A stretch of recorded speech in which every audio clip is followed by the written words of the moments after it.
이 시간의 말씀의 제목은 두려워하지 말아라. 한번 따라서 해볼까요? 두려워하지 말아라. 두려워하지 말아라.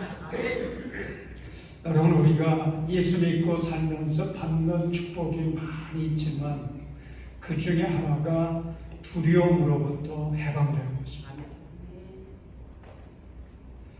여러분, 오늘을 살아가는 사람들을 보십시오. 이루 헤아릴 수 없는 수많은 두려움거리를 안고 살아가고 있습니다. 사랑하는 사람에게 거절당하면 어떻게 될까? 또 직장을 다니고 있는 사람은 내가 직장을 다니다가 해고당하면 또 어떻게 될까? 이런 걱정도 하죠. 학생들이나 또 취업을 준비하는 사람들은 내가 이번 시험에서 그만 점수가 제대로 안 나오면 어떻게 될까? 그런 두려움도 있습니다. 새롭게 사업을 시작하는 사람들은 꼭 이번에 성공해야 되는데 실패하면 어떻게 될까? 이런 두려움도 있습니다.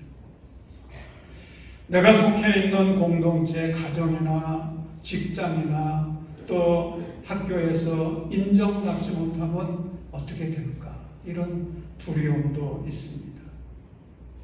죽음을 두려워하기도 합니다. 건강의 문제, 그것 때문에 두려워하기도 합니다. 미래를 두려워하기도 합니다. 부모들은 자녀, 손들의 문제 때문에 두려워하기도 합니다. 이런저런 문제들 때문에 우리는 늘 두려움에 매여 사는 것입니다. 여러분, 이것이 우리의 현실이거든요. 그런데 더 무서운 것은 사탄이 이런 두려움을 자신의 강력한 무기로 사용하여서 우리를 낙심시킵니다. 절망하게 만듭니다. 그래서 두려움은 우리가 생각하는 것 이상으로 놀라운 파워가 있어요. 힘이 있습니다. 두려움은 우리를 불안과 걱정과 근심에 빠뜨립니다. 두려움은 우리를 낙심케 합니다. 두려움은 우리를 불면증에 걸리게 하고 공황장애나 불안장애, 강박증과 같은 이런 공포에, 이런 고통에 빠지게 만듭니다. 두려움은 또 현실을 외면하고 도피하게 하죠. 그래서 두려움 때문에 사람 만나는 거 힘들어하고 또 싫어하는 젊은이들이 많다고 그러지 않습니까? 우리나라에 소위 말하는 은둔형 외톨이 청년들이 최소 24만에서 54만 명까지 이렇게 지금 존재하고 있다는 것입니다. 사탄이 이처럼 두려운 감정을 이용해가지고 우리의 마음속에 하나님이 주신 평안을 빼앗아간 우리의 영혼을 병들게 합니다. 그래서 하나님과의 관계를 차단시키고 우리의 인생을 망하게 하는 것입니다. 그런데 오늘 본문의 말씀을 보십시오. 1절을 보면 주님께서 우리를 한없이 사랑하셔서 우리에게 주시는 참 귀한 말씀이 있습니다. 너는 두려워하지 말아라. 너는 두려워하지 말아라. 5절에서도 또 다시 반복하십니다. 두려워하지 말아라. 여러분, 하나님께서 이 말씀을 언제 하셨는 줄 아십니까? 이스라엘 백성들이 하나님을 떠나서 불신앙과 불순종에 빠졌죠. 그래서 하나님의 징계를 받습니다. 바벨론에 나라를 빼앗겼습니다. 포로가 되어서 바벨론 땅에 끌려가 살아갑니다. 하나님의 백성들이 하나님을 모르는 이방 민족에게 이렇게 나라가 망하였고 나라를 빼앗기고 그리고 포로가 되어서 자유를 잃어버린 채 살아가게 된 것입니다. 그러면서 두려움이 밀려왔습니다. 하나님은 존재하시나? 하나님은 살아계신가? 우리가 바벨론의 포로에서 해방될 수 있을까? 이스라엘을 다시 회복할 수 있을까? 이렇게 낙심과 절망감에 휩싸여 있을 때 사랑의 하나님께서 이사야 예언자를 통해서 주신 말씀이 오늘 본문의 말씀인 것입니다. 너는 두려워하지 말아라. 아멘. 두려워하지 말아라. 어느 성서학자가 창세기 또 요한계시록까지 모든 성경을 다 찾아봤다는 거죠. 하나님이 말씀하신 두려워하지 말라는 말씀이 몇 번이나 나오는지, 그래서 검색을 해보니까 365번이 나오더라. 여러분, 우리 1년이 365일이잖아요. 그런데 두려워하지 말라는 말씀도 이렇게 많더라는 것입니다. 여러분, 하나님은 우리의 형편을 아십니다. 아멘. 우리의 상황을 아시고요. 아멘. 우리의 마음을 아세요. 우리의 인생은 하루하루가 두려움에 매여 살 수밖에 없는 그런 현실인 것입니다.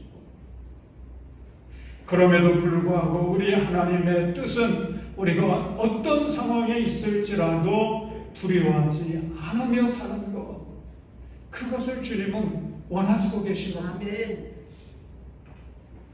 여러분, 하나님이 우리를 향해서 두려워하지 말라 말씀을 하시는데 두려워하지 않아야 될 이유가 있어요. 주님께서 말씀하신 두 가지 이유가 있습니다. 첫째는 너는 나의 것이다. 그렇게 주님이 말씀하십니다. 아멘. 너는 나의 것이니 두려워할 필요가 없어. 아멘. 우리 1절의 말씀 함께 읽겠습니다. 시작. 그러나 이제 야곱아 너를 창조하신 주님께서 말씀하신다. 이스라엘아 너를 지으신 주님께서 말씀하신다. 내가 너를 속량하였으니 두려워하지 말아라. 내가 너를 지명하여 불렀으니 너는 나의 것이다. 아멘. 아멘. 자, 하나님께서 이스라엘 백성들을 향해서 너는 나의 것이다. 아멘. 너는 나의 것이다. 여러분, 너는 나의 것이다 라고 하는 것을 다르게 표현하면 너는 내 소유야. 아멘. 그런 말씀이잖아요. 베드로 사도는 베드로전서 2장 9절에서 구원받은 우리를 향해서 이렇게 말씀하십니다. 여러분은 택하심을 받은 족속이요 왕과 같은 제사장들이요 거룩한 민족이요 하나님의 소유가 된 백성입니다. 아멘. 누구의 소유가 됐어요? 하나님의 소유가 된 백성이라는 것입니다.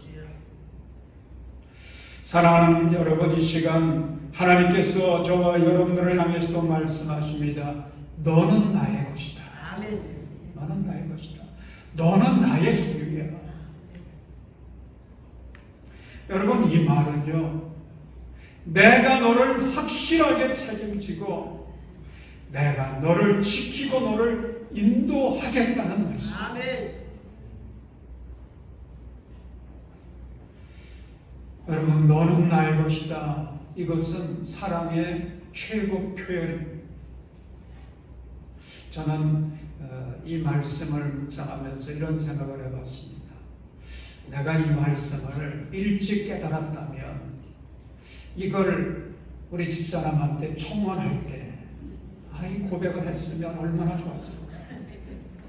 너는 나의 것이야. 내가 너의 행복을 책임져 줄게. 이랬다면 정말 멋진 추억이 됐을 텐데 그렇게 못한 게 얼마나 아쉬웠죠. 혹시 여러분들 중에 그런 사랑의 표현을 들어본 적 있습니까? 그런 분들은 참 행복하신 분들이에요. 여러분, 우리 청년들 아직 결혼을 앞두고 있는 분들은 이 말씀 잘 기억했다가 적절하게 사용하시기 바랍니다. 너는 나의 것이야.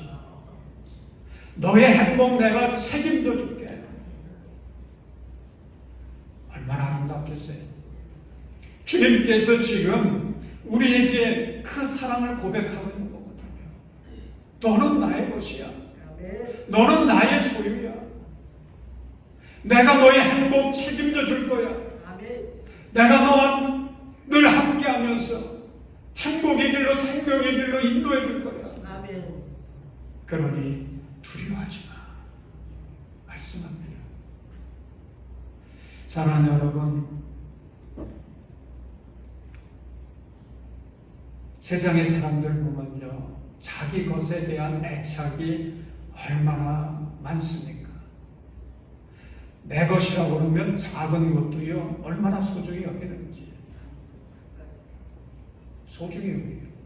그런데 우리 하나님께서 나의 것이라고 말씀하시면서 내 소유라고 말씀하시는데 하나님이 우리를 책임져 주시지 않겠습니까? 아멘. 그런데 오늘 주님께서 너는 나의 것이라고 이렇게 말씀하실 때에 그렇게 말씀하시는 근거가 있습니다. 여러분, 아무나 우리가 너는 나의 것이다 그랬다가는 큰일 나는 거 알죠? 아무나 지나가는 사람한테 그러면 안 돼요. 하나님께서 너는 나의 것이다 라고 말씀하실 때는 분명한 근거가 있는 것입니다. 여러분, 그 근거가 무엇입니까? 하나님이 나를 지으셨기 때문에 그렇습니다. 아멘. 우리 1절의 말씀 보면 그러나 이제 야곱아 너를 창조하신 주님께서 말씀하신다. 이스라엘아 너를 지으신 주님께서 말씀하신다. 그렇게 기록하고 있습니다. 여러분, 여기서 야곱, 이스라엘 이건 구원받은 우리들을 얘기합니다. 아멘. 하나님의 이 사랑의 말씀은요, 바로 구원받은 나를 향해서 주시는 말씀이에요. 아멘. 그런데 우리 주님이 너를 창조하셨다, 너를 지으셨다, 아멘. 그렇게 말씀하십니다. 여러분, 나라고 하는 존재는 어느 날 그냥 이 지구상에 내던져진 존재가 아닙니다. 하나님이 나를 지으셨어요. 아멘. 그래서 우리 부모님을 통해서 나라고 하는 존재를 만드시고 지으셔서 세상에 살아가게 하신 것입니다. 다윗은 시편 139편 13절에서 이렇게 고백합니다. 주님께서 내 장기를 창조하시고 내 모태에서 나를 짜 맞추셨습니다. 아멘. 나를 짜 맞추셨습니다. 얼마나 다윗이 문학적인 사람인지. 그 표현이 참 문학적이에요. 그런데 짜 맞추셨습니다 라고 하는 이 말을 영어 성경에서 보면 이때 사용된 단어가 니트라고 하는 단어입니다. 니트. 이 니트라고 하는 말은 뜨개질을 할 때 사용하는 그런 말이지 않습니까? 여자분들 잘 아시겠죠? 털실을 가지고 이제 옷을 짭니다. 그런데 옷을 짤 때 그냥 짜는 사람 있어요? 생각 없이 그냥 되는 대로 시작하는 사람은 없을 거예요. 먼저 밑그림을 그리죠. 어떤 작품을 만들까? 그래서 밑그림을 그리고 정성을 다해서 한 올 한 올 짜가는 거죠. 그래서 작품을 만드는 것입니다. 여러분, 하나님께서 우리를 지으실 때도 마찬가지예요. 그냥 만들어 놓은 게 아니에요. 하나님의 형상을 따라서 우리를 지으셨는데 하나님의 지으심이 얼마나 섬세한지. 지금 지구상에 수십억의 인구가 살고 있습니다만은 비슷한 사람은 있지만 똑같은 사람은 있어요, 없어요? 없습니다. 쌍둥이도요, 똑같은 날 어머니 뱃속에서 태어난 쌍둥이도 비슷하지 다르다는 거 아니겠습니까? 하나님이 그렇게 인간을 창조하신 거예요. 여러분 한 분 한 분은 세상에서 하나밖에 없는 하나님이 창조하신 걸작품인 것을 믿으시기 바랍니다. 아멘. 우리는 그런 존재예요. 하나님이 그렇게 지으셨어요. 그런데 또 한 가지, 우리가 하나님의 소유인 것, 하나님이 나를 구원하셨기 때문에 그렇습니다. 하나님이 나를 지으셨고 뿐만 아니라 하나님이 나를 죄에서 구원해 내십니다. 1절에 보면 후반절에 이렇게 기록하고 있습니다. 내가 너를 속량하였으니 두려워하지 말아라. 내가 너를 지명하여 불렀으니 너는 나의 것이다. 아멘. 내가 너를 속량하였으니, 여기서 이 속량이라고 하는 말은 히브리어로 가을이라고 하는 단어입니다. 근데 이 가을이라고 하는 단어는 대가를 지불하고 사는 거예요. 그냥 얻어지는 것이 아니고 대가를 지불해서 사는 것입니다. 예를 들어서 노예의 신분을 내가 자유인으로 만들어주고 싶으면 대가를 지불하고 그 노예를 사야죠. 그 다음에 자유인으로 풀어주는 것입니다. 그게 가을입니다. 여러분, 우리 하나님께서도 우리의 구원을 위해서, 우리의 속량을 위해서 그냥 속량한 게 아닙니다. 에베소 1장 7절 말씀 보면 이렇게 기록되어 있습니다. 우리는 이 아들 안에서 하나님의 풍성한 은혜를 따라 그의 피로 구속 곧 죄 용서를 받게 되었습니다. 아멘. 하나님께서 우리를 죄로부터, 사망으로부터, 절망으로부터 자유케 하시기 위해서 사랑하는 외아들 독생자 예수 그리스도를 십자가에 못 박으신 그 피를 흘리게 하신 것이에요. 여러분, 하나님께서 이렇게 우리를 사랑해 주신 것입니다. 아멘. 여러분, 하나님이 나를 지으셨고 나를 구속하신 그 하나님, 그래서 당당하게 우리를 향해서 말씀하십니다. 너는 나의 것이다. 아멘. 너는 내 소유야. 여러분, 이 놀라운 주님의 은혜를 믿으시기 바랍니다. 아멘. 여러분, 우리가 인생을 살아가면서 내 자존심 중요하게 여기지 않습니까? 내 사회적인 위치, 이거 중요하게 여기지 않습니까? 그런데 이거보다 더 중요한 게 있습니다.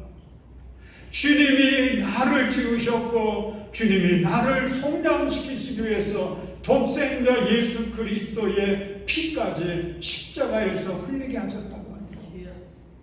그래서 오늘의 내가 이렇게 존재하게 하셨다고 하는 것, 이것을 믿는 것입니다. 사랑하는 여러분, 왜 하나님이 두려워하지 말라고 말씀하십니까? 두 번째 이유는 내가 너와 함께 있으니 두려워하지 말라고 하십니다. 아멘. 내가 너와 함께 있다. 자, 우리 2절 말씀, 2절 함께 읽겠습니다. 시작. 내가 물 가운데로 건너갈 때 내가 너와 함께하고 내가 강을 건널 때에도 물이 너를 침몰시키지 못할 것이다. 내가 불 속을 걸어가도 끌리지 않을 것이며 불꽃이 너를 태우지 못할 것이다. 아멘. 내가 너와 자, 여기에 보면 내가 너와 함께하고, 내가 아멘. 너와 함께하고. 두려워하지 말고. 우리가 두려워하지 말아야 될 이유를 우리 하나님은 아주 분명히 제시하셨습니다. 내가 너와 함께할 거예요. 아멘. 여러분, 누군가가 함께 해주면 든든하잖아요. 그런데 가장 확실한 게 뭡니까?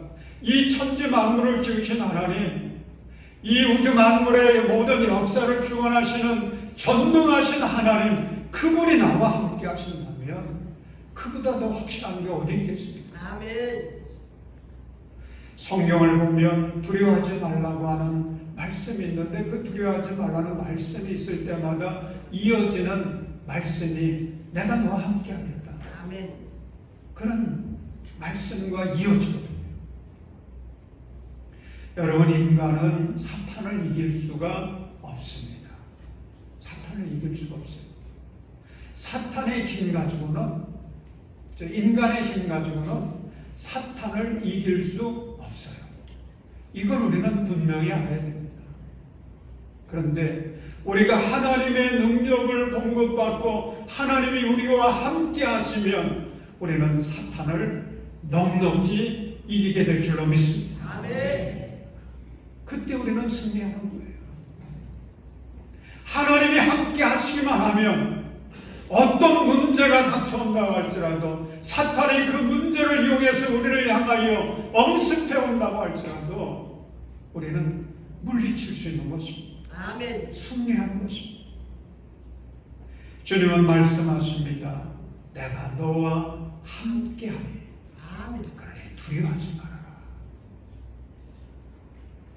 여러분 이사야서 41장 10절을 보십시오. 참 우리가 은혜 받는 우리에게 용기를 주는 그런 말씀이지 않습니까? 우리 41장 10절 함께 읽습니다. 시작. 내가 너와 함께 있으니 두려워하지 말라. 내가 너의 하나님이 떨지 말라. 내가 너를 강하게 하겠다. 내가 너를 도와주고 내 승리의 오른팔로 너를 붙들어 주겠다. 아멘. 여러분 하나님께서 우리와 함께 하시면 어떻게 된다는 겁니까? 여기 말씀하고 있죠. 내가 너를 강하게 하겠다.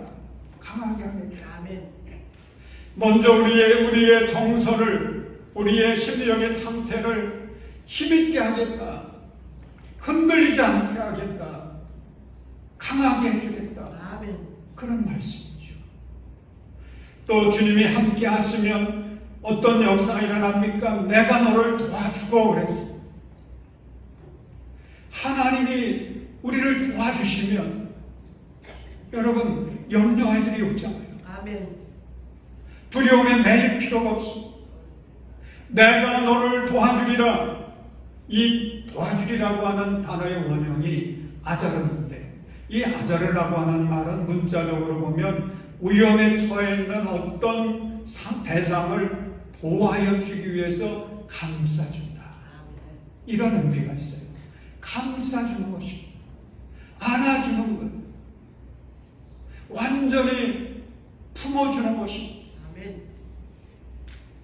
여러분 다윗이 그 하나님의 은혜를 체험하고 시편 34편 7절에서 이렇게 노래했습니다. 주님의 천사가 주님을 경외하는 사람을 둘러 진을 치고 그들을 건져 주신다. 하나님께서 도와주신다라고 하는 것은 우리가 어떤 위기 속에 있을 때 어떤 문제 속에 있을 때에 천사들을 보내주셔서 우리를 품어주신다. 아멘. 안아주신다. 그러니 두려워하지 말라는 것입니다. 또 한 가지가 있습니다. 내 승리의 오른팔로 너를 붙들어 주겠다. 아멘. 여러분 하나님의 오른팔은 하나님의 권능과 축복을 상징하는 것입니다. 여러분 왼손잡이는 왼손이 더 세다고 그러잖아요. 저는 오른손잡이기 때문에 오른손이 더 힘이 있습니다. 근데 하나님은 오른손잡이인 것 같아요. 그래서 하나님의 오른손 그 팔로 붙들어 주겠다. 아멘. 사랑하는 여러분, 전능하신 하나님, 이 세상을 창조하신 하나님, 인간의 생사복을 주관하신 하나님, 마귀를 멸하시고 승리하신 주님이 그 강한 팔로 우리를 붙들어 주시고 우리를 안아주시고 우리를 도와주신다면 누가 나를 대적하여 이길 수 있겠습니까? 그래서 주님은 두려워하지 말라 말씀하십니다. 그런데 문제가 있어요. 그 문제가 뭔지 아십니까? 우리가 이 귀한 하나님의 약속의 말씀을 너무 쉽게 잃어버려요. 너무 쉽게 잊어버려요. 기억하지 못하는 것입니다. 기억해야 될 때 기억하지 못해요. 너무 쉽게 잃어버려요. 열왕기 하 6장에 보면 엘리사 예언자의 이야기가 나옵니다. 시리아 왕이 이스라엘을 공격하지 않았습니까? 그래서 계속 그 이스라엘을 이제 정복하려고 그렇게 기회를 노리고 공격하면 번번이 패배하는 것입니다. 그래서 왜 그런가 이유를 알아보게 했더니 이스라엘에는 엘리사라고 하는 예언자가 있는데 엘리사가 얼마나 그 신령한지 우리가 몰래 숨어서 작전을 짜도 다 그거 알아가지고 미리 대처를 하기 때문에 이길 수가 없다는 것입니다. 그래서 시리아 왕이 전략을 바꿨습니다. 그렇다면 엘리사를 먼저 제거하자. 그래서 엘리사가 어디에 있는지를 알아가지고 한밤중에 대군을 보내가지고 그 엘리사가 있는 도단성을 포위해버렸습니다.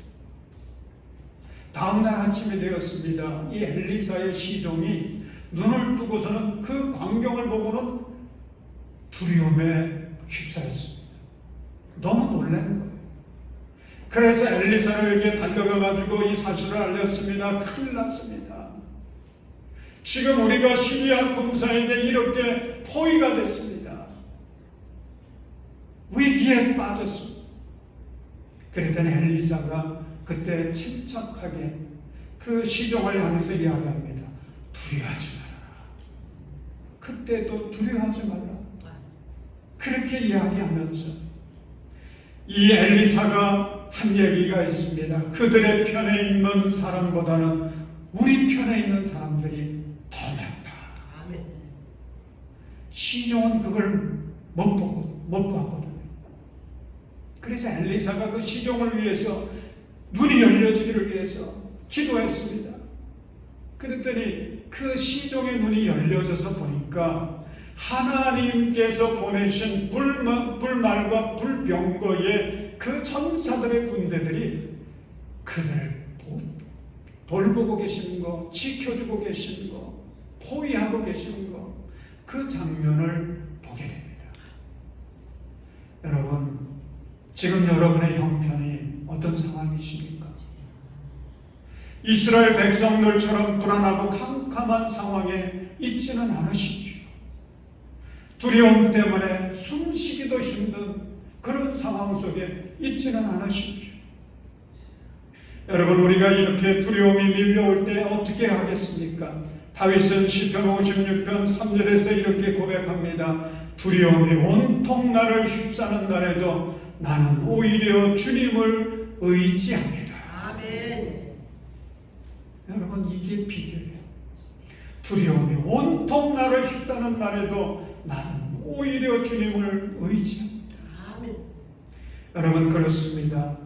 두려움이 엄습해올 때, 밀려올 때, 여러분들을 포로로 붙잡으려고 몰려올 때, 그때 문제를 바라보지 마시고 풍랑까지도 잔잔케 하시는 우리 주님을 바라보십시오.